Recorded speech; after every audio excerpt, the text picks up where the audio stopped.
അമേരിക്കക്കാരനായ Neil Armstrong 1969 July 20-നാണ് ചന്ദ്രോപരിതലത്തിലെത്തിയത്.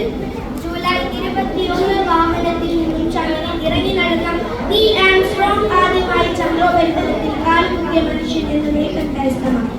ആ ദിവസമാണ് നമ്മൾ ചാന്ദ്രദിനമായി ആചരിക്കുന്നത്. ഈ ഒരു ചരിത്ര വിജയം നീൽ ആംസ്ട്രോങ് തന്നെ വിശേഷിപ്പിക്കുന്നത് ഇങ്ങനെയാണ്: ഇത് ഒരു മനുഷ്യന് ചെറിയ കാലുകൊണ്ട് മാനവരാശിക്ക് തനിയെ കുതിച്ചു ചാടുന്നു. അതേ കൂട്ടുകാരെ, നീ എന്ന ആ ഒരു കുട്ടിയുടെ വലുതാകുമ്പോൾ എന്താകണം എന്നുള്ള നിശ്ചയദാർഢ്യം മുൻപിൽ ചന്ദ്രനിൽ പോകണം എന്ന ആ ഒരു സ്വപ്നം മാനവരാശിക്ക് ഒരു പുതുലോകത്തേക്കുള്ള വാതിൽ തുറക്കുകയും ചെയ്തു. നമുക്കും നമ്മുടെ ജീവിതത്തിൽ ഒരു വലിയ ലക്ഷ്യമുണ്ടാകട്ടെ.